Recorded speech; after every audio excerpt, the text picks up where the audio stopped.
Welcome to Lead Programmer. Today we are going to solve the question rank transform of an array.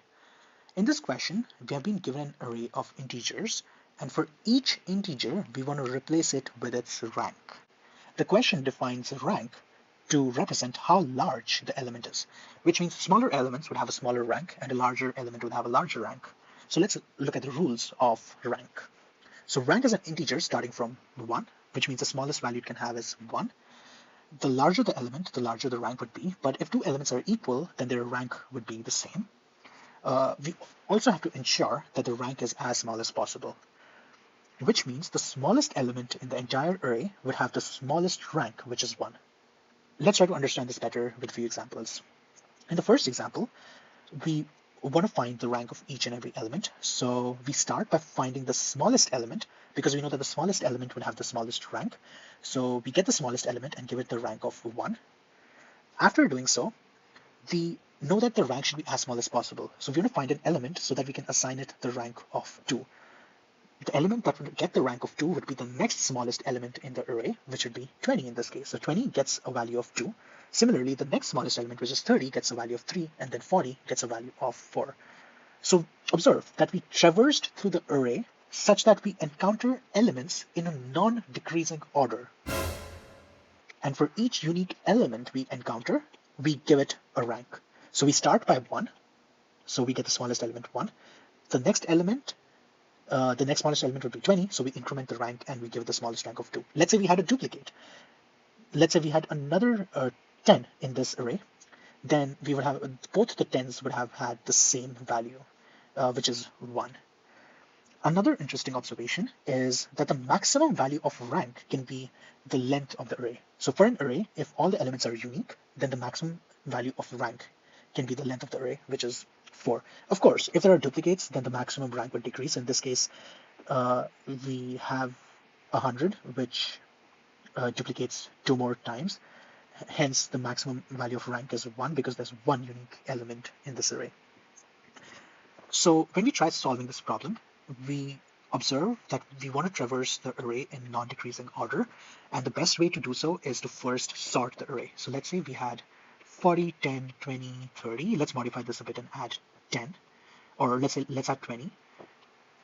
We want to first sort this array, so we sort this like so, 20, 30, 40, and then we assign rank. So we start with a rank of 1, so the smallest element gets a rank of 1, the next smallest element gets a rank of 2, and then we observe that the next element is the same as the previous element, hence the rank doesn't increase, and then we assign the rank of the next smallest element as 3 because since it's not the same as the previous element, we can increment the rank and assign it 3, and then the same applies over here.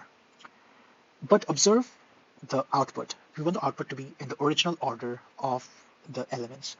To do so, we would have to somehow keep track of these. So we want to somehow keep track that 10 corresponds to 1, 20 corresponds to 2, 20 corresponds to 2, 30 corresponds to 3, 40 corresponds to 4. The best data structure to do so is a hash map where you have keys and values. So given a key, we can instantly, in constant amount of time, find the value. So we can store this information in a hash map, and then we can traverse the original array and give it the values of rank. So let's say the first element is 40. So we query the hash map. 40 corresponds to 4, so we put a 4 here. 10 corresponds to 1, 20 corresponds to 2, 30 corresponds to 3, 20 corresponds to 2, and this is the array we would return. Let's look at the code to solve this problem, and then we would get into another way to solve this problem using minheaps, because minheaps return the minimum element, and that's an interesting approach for this problem. Before that, let's look at the code for the approach we just defined. So in that case, we first sort the array, and for each element in the array, we try to find the rank, and then we insert it into the map. So let's store the sorted array in array sorted, as we start with a rank of 1. For each element in the sorted array, we first check, did we already encounter the number? Because if we already encountered the number, then we don't have to increase the rank. And how do we know if we already encountered a number? We can check the numRank map. So if we encounter an element for the first time, then we know that it would get an updated rank and we can insert it into the map. But let's say if an element occurs the second time, then it would have already been entered into the map. So we don't have to process it again. So that's what we do. If we encounter an element for the first time, then we assign it the value of rank. And if we encounter the element again, then we just basically skip it. So that's what this part of the code does. If the number is not present in the map, then assign it a rank and then increment the value of rank. Otherwise, do nothing. Then we want to build the result array. For that, we want to go through each and every element in the array, and we append the corresponding rank, extracting it from the map. Let's look at the time complexity and the space complexity. So the time complexity to sort an array would be big O of n log n, depending on the sorting algorithm we use, but this is the best we can do. Then this particular loop would take big O of n time, where n is the number of elements in the array. All the operations in the for loop is constant. The same thing over here, we go through each and every element in the array once, which takes big O of n time. So overall, the time complexity would be big O of n log n plus big O of n plus big O of n, which can be reduced to big O of n log n. The space complexity can be said to be big O of n. The reason being we potentially store all the elements in the map. Sorting does take extra space, so we can either we can add it. In the worst case, it might take like big O of n space for an optimal algorithm, which would reduce to an overall space complexity of big O of n. As promised, let's look at an interesting approach using a min heap. So in this, let's take the same example. So let's say we have 40, 10, 20, 30, 20.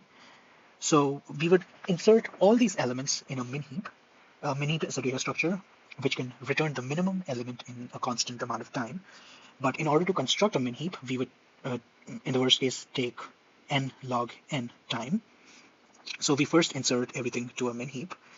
After that, we extract the minimum element from the min heap till the heap becomes empty. So we first extract the first minimum element, which is 10, assign it to rank of 1. We still need a map, a hash map to keep track of the mapping. And then we extract the second minimum element, which is 20, and give it a value of 2, and so on. And then at the end, we do the same thing where we go through the entire array and build the result array. So the time and space complexity remains the same, but it's interesting on how we can use a data structure like min heap to also solve the problem. So hope you found this helpful. Don't forget to like and subscribe. See you later. Bye.